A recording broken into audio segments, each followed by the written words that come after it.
یہ عقیدہ تھا جس نے روشنی دی. اور حضرت یوسف پیغمبر بولے قال معاذ اللہ، کہا میں اللہ کی پناہ میں آتا ہوں. تو دروازے بند کر کے لوگوں کی نظروں سے چھپ گئی اور اس پتھر کے بنے ہوئے مادو سے بھی حیا کرتی ہے جس کی بے دور آنکھیں نہیں دیکھتی، لیکن پھر بھی اس کے اوپر تو نے کپڑا ڈال لیا اور اس سے بھی شرم کرتی ہے. تو میں اپنے اس رب سے حیا کیوں نہ کروں جو ساتویں کوٹری میں دیکھ رہا ہے.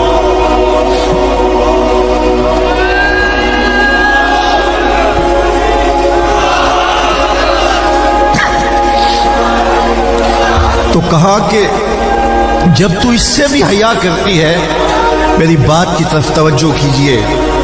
یہ اس سورت کا نقطہ کمال ہے. اس سورت میں جو مضمون باندھا گیا، اب یہاں آ کر کے یہ نقطہ عروج ہے، اس کو سمجھنے کی ضرورت ہے. اور یہ ہماری زندگی میں داخل ہو جائے تو ہماری زندگی منظم ہو جائے گی، ہماری نسلیں منظم ہو جائیں گی. آج باپ یہ سمجھتا ہے کہ میں نے دروازے مکفل کر دیے ہیں، میرے گھر کی چار دیواری بہت اونچی ہے، میری بیٹیاں بھی محفوظ ہیں، میرے بیٹے بھی محفوظ ہیں. لیکن وہ نہیں سمجھتا کہ شیطان بیٹی اور بیٹے کے بستر میں گھسا ہوا ہے.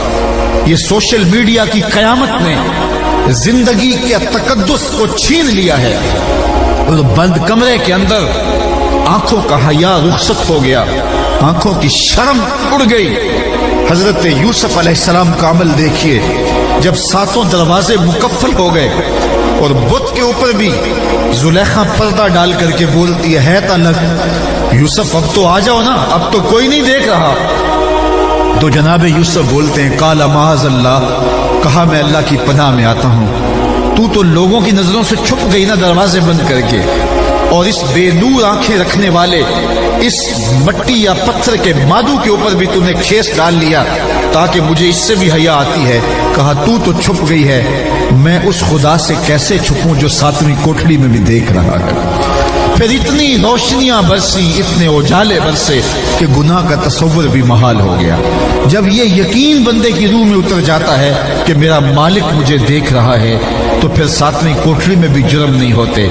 مالک کے دیکھنے کا تصور زندگی کے اندر جو ہے وہ ایک ایسا نظم پیدا کرتا ہے جہاں نہ کوئی سیکورٹی پہنچتی ہے، جہاں نہ کوئی خفیہ کیمرہ پہنچتا ہے، جہاں نہ کوئی ایجنسی پہنچتی ہے، وہاں یہ عقیدہ پہنچتا ہے کہ میرا مالک مجھے دیکھ رہا ہے.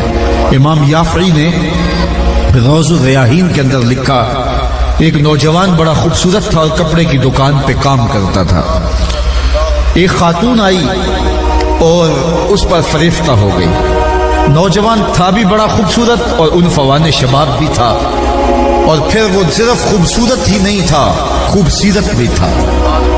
اس کے چہرے کے اوپر صرف رنگ کا جمال ہی نہیں تھا، سحری کے سجدوں کا تقدس بھی تھا. تو وہ خاتون آئی، وہ اس پہ فریفتہ ہو گئی. اس نے زیادہ ضرورت سے کپڑا خرید لیا، گٹھڑی بھاری ہو گئی. مال کے دکان سے کہا کہ اتنی بھاری گٹھڑی میں تو اٹھا نہیں سکتی، اس نوجوان کو میرے ساتھ بھیج دو تاکہ میرے گھر چھوڑ آئے. مال کے دکان اس کی نیت سے آگاہ نہ ہو سکا اور نوجوان کو روانہ کر دیا. جب گھر پہنچتے ہیں تو اس نے کہا کہ یہ میرے اس کمرے کے اندر سامان رکھ دو. وہ اندر داخل ہوا تو اس نے دروازہ بند کر دیا، حیا سوز لباس بھی اتار پھینکا اور اس نوجوان کو دعوت گناہ دینے لگے. اور وہ بار بار یہی کہتا تھا میرا اللہ مجھے دیکھ رہا ہے، میرا اللہ مجھے دیکھ رہا ہے، میرا اللہ مجھے دیکھ رہا ہے. لیکن وہ تھی کہ اپنے جذبات سے مغلوب. نوجوان نے سمجھا کہ کہیں ایسا نہ ہو کہ شیطان میرے اوپر حملہ آوری نہ ہو جائے، کیونکہ یہ سب سے نازک مرحلہ ہوتا ہے. شیطان کا سب سے باریک اور ریشمی جال یہی ہوتا ہے. حضرت سعید بن المسیب جلیل القدر تابعی ہیں، آنکھوں سے نابینے تھے، 80 سال کی عمر تھی اور موت و زندگی کی کشمکش میں ہیں. کوئی شخص گیا حال پوچھنے کے لیے، کہا حضرت کیسے حال ہیں؟ کہا اللہ کا شکر ہے. شیطان جس روپ کے اندر بھی آ کر میرے اوپر حملہ آور ہو، میں اس کا مقابلہ کرنے کی طاقت رکھتا ہوں. اللہ نے مجھے باطن کا اتنا نور دیا ہے. لیکن پھر ٹھنڈی آہ بھر کے کہنے لگے، ہاں اگر عورت کے روپ میں آ جائے تو کچھ کہہ نہیں سکتا. یہ کون کہہ رہا ہے جس کی عمر 80 سال ہے؟ یہ کون کہہ رہا ہے جو بڑھاپے کی عمر میں آنکھوں میں روشنی نہیں ہے، زندگی اور موت کی کشمکش میں ہے اور تابع رسول ہے؟ اور یہاں ہٹا کٹا پیر کہتا ہے کہ بے پردہ عورتیں میری ٹانگیں دبائے تو مجھے کوئی فرق نہیں پڑتا، میرا باطن اتنا ستھرا جھوٹ بولتا ہے۔ نگے باں بن کے جو اہل چمن کی آبرو لوٹے، چمن والو عقیدت چھوڑ دو ایسے نگے باں کی۔ شریعت کے ضابطے ہیں، شریعت کی اقدار ہیں، تو یہ بڑا نازک اور حساس جال ہوتا۔ اس نوجوان نے سوچا کہیں ایسا نہ ہو کہ شیطان میری زندگی کی ساری کمائی لوٹ لے۔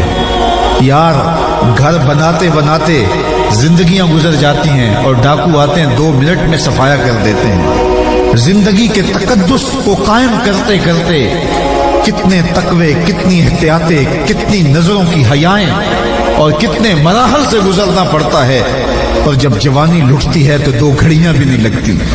اس نوجوان نے سوچا میری کمائی نہ لٹ جائے، میری زندگی برباد نہ ہو جائے۔ تو جب اس کو کوئی راستہ فرار کا نہیں مل رہا تھا تو اس نے اس عورت کو کہا اگر تو اجازت دے تو ذرا میں واش روم سے نہ ہوا ہوں۔ اس نے کہا جا جلدی کر۔ وہ گیا اور واش روم میں اس نے حاجت کی اور پاخانہ اپنے پورے بدن پہ ہی مل لیا، اور اسی حالت میں جب باہر آیا تو عورت کو تعفن اور گھن آنے لگی۔ اس نے دروازہ کھول دیا، تو اتنا خوبصورت تھا لیکن کیا تو نے کرتوت کیا، کیا کام کیا، نکل جا یہاں سے۔ دروازہ کھول دیا۔ اللہ اکبر۔ وہ نوجوان گھر سے باہر نکل رہا تھا اور دل ہی دل میں شکر ادا کر رہا تھا، مالک میرا تن تو گندا ہو گیا، من تو ستھرا رہا۔ کائنات کا سب سے حسین چہرہ وہ ہوتا ہے جو جنسی کالک سے محفوظ ہو۔ اگر جنسی کالک لگی تو کچھ نہیں باقی بچے گا، دل کالا ہو گیا تو کچھ باقی نہیں بچے گا۔ سلطان باہو بولے کہ دل کالے نالوں منہ کالا چنگا، جے کو یہ رمز پچھانے ہو، اس کا بدن تو لبریز ہو گیا غلاظت سے لیکن دل ستھرا رہا۔